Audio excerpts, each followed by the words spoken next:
महाकुंभ 2025 में करोड़ों श्रद्धालु गंगा में आस्था की डुबकी लगा रहे हैं। लेकिन इसी बीच एक बहस फिर से तेज हो गई है कि क्या गंगा सच में खुद को शुद्ध कर सकती है।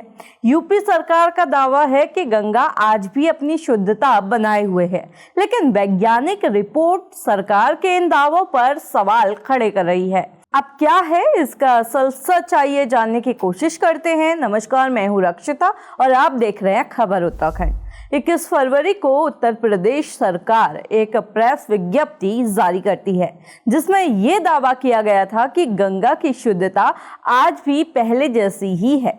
इस दावे के समर्थन में सरकार ने पद्मश्री वैज्ञानिक डॉक्टर अजय कुमार सोनकर के शोध का हवाला दिया।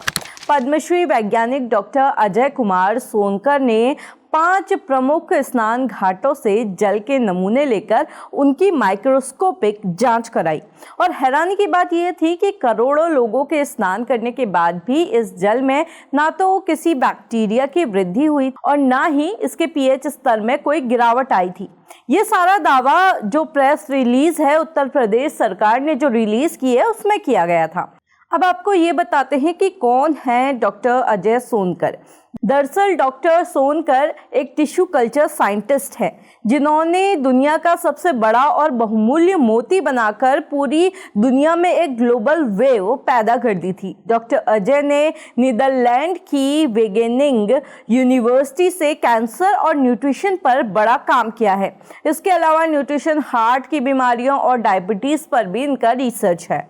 अब जो सरकार ने ये दावे किए हुए हैं, इनके उलट 3 फरवरी को नेशनल ग्रीन ट्रिब्यूनल में दाखिल केंद्रीय प्रदूषण नियंत्रण बोर्ड की रिपोर्ट में कुछ और ही कहा गया है। रिपोर्ट बताती है कि महाकुंभ के दौरान संगम सहित बाकी जो 6 जगह थी, वहां पे पानी में बीओडी का स्तर बढ़ा हुआ था। इतना ही नहीं, पानी में फीकल कोलिफॉर्म की मात्रा भी सामान्य से कई गुना ज्यादा थी।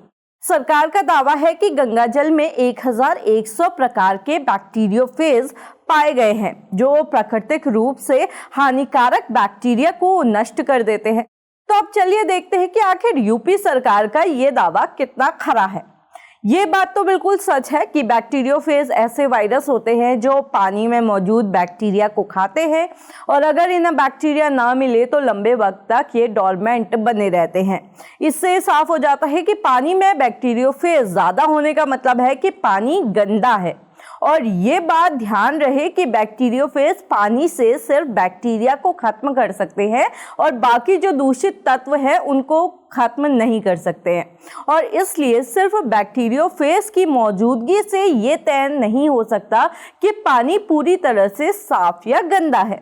इसके लिए बीओडी, फीकल कोलिफॉर्म, टीडीएस जैसे टेस्ट करने भी जरूरी होते हैं। इसके अलावा अगर हम बात करें नदी की शुद्धता की, तो एनजीटी के 2017 के जजमेंट में कहा गया था कि नदियों में नेचुरली सेल्फ प्यूरिफिकेशन की पार होती है। जब नदी का प्रवाह तेज होता है तो उसमें ऑक्सीजन बनी रहती है, जिससे ऑर्गेनिक वेस्ट प्राकृतिक तरह से डिसइंटीग्रेट हो जाता है। लेकिन गंगा को लेकर एक बड़ी प्रॉब्लम यह है कि इसमें बहुत ज़्यादा अमाउंट में जल की निकासी हो रही है। ऊपरी इलाकों में हाइड्रो इलेक्ट्रिक प्रोजेक्ट्स की वजह से गंगा का जल प्रवाह कम हो गया है।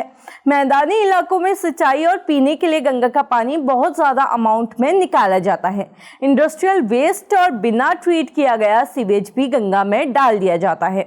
एनजीटी का मानना है कि ये सभी रीजंस है कि गंगा अपनी सेल्फ प्यूरिफिकेशन की पावर को खो रही है। तो भले ही सरकार कितनी ही बार बैक्टीरियोफेज की संख्या का हवाला दे दे, लेकिन इससे ये कहीं से कहीं तक साबित नहीं होता है कि गंगा या संगम का जल पूरी तरह से साफ है।